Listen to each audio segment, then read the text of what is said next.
Salam əleykum. Görürsüz də. Görürsüz, bax biz bugün Azərbaycan olaraq, bugün biz kimlərin, hansı kimi məxluqların tutqasında oynayırıq. Bu birinci il deyil, əzizlərim. Bu neçə ildir Tolik kimi, Tolik adlı bir məxluq girib Azərbaycan cəmiyyətinə, girib Azərbaycan şou biznesinə, onu buna qatır, bunu ona qatır. Bütün şou biznesi hədəliyir, qorxudur.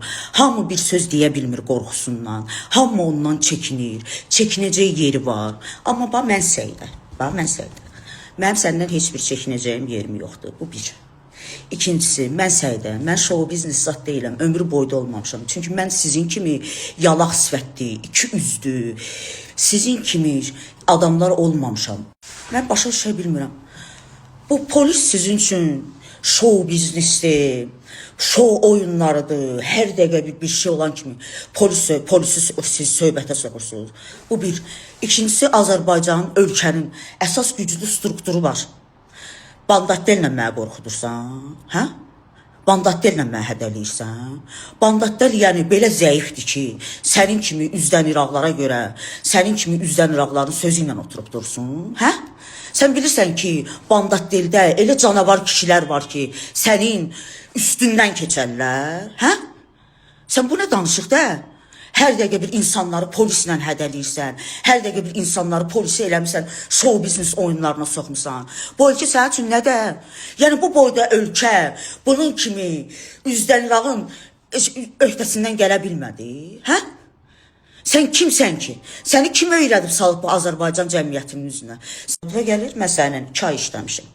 Və 2 ayın içində mən ola bilər sərbəst qızam, giyinmişəm də, keçinmişəm də. Amma mən heç vaxtı kiminsə ailəsinə söz-söhbət salmamışam. Kiminsə sənin əlinlə, sənin kimi insanların, mamarozaların əli ilə hərəkət eləməmişəm. Gördüm, sən normal adam deyilsən. Sənin yaşayış tərzin normal deyil. Mamarozalıq eləyirsən. Cəmaatın girirsən, işverənlik eləyirsən. Bunu sən tək mənə eləmirsən. Sən bilirsən nə qədər adama işverənlik eləyirsən. Girirsən cəmaatın iş müəssisəsinə. Orada insanlara hədəliyirsən, evvə adamı soxub qapını bağlayıb, onu orada hədəliyirsən, şantaj edirsən, polisə verirsən. Sən vəbşi özündən xəbərin var sənin kim olduğunu, hə?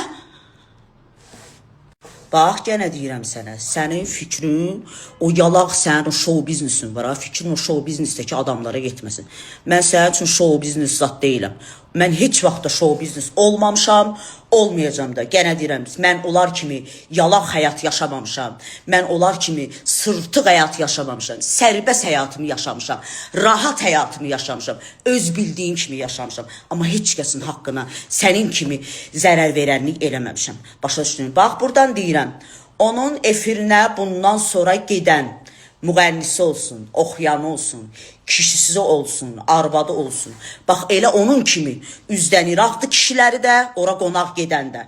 Orada çıxış edən qadınları da özü kimi onun əli ilə çıxan qadınlardır. Gedin, o Tolik'in verilişi, o da siz. Bir də ayın 8-i çıxdığım bir məkan var. Mən məclisdir, çağırılmışam, gedirəm. O şapalaqdanla işim yoxdur, onun mənimlə nə işim var? O birisi var, sənin eynən Tolik'in qız versiyası, sənin kimi o şərəfsiz ova. Bütün Azərbaycan cəmiyyətinin ailə dəyərlərini hörmətdən salan, ailə dəyərlərini izzətdən salan, bax, sənin kimi şərəfsiz ova var ha. Mən o şərəfsiz ovana səhnəyə çıxma, bax, həmən məkana deyirəm. Ya ayın 8-i o şərəfsiz ova çıxacaq o məkana, ya da mən çıxacam. Seçim sizindir, həmən məkana deyirəm. Yox, o çıxacaqsa, deməli oranın, o məkanın giyəsi də elə ailə dəyərlərinə hörmət eləməyəndir, elə Azərbaycan cəmiyyətinin ailə dəyərlərinə elə hörmət, yenə deyirəm, Azərbaycan cəmiyyətinin ailə dəyərlərinə hörmət eləməyəndir.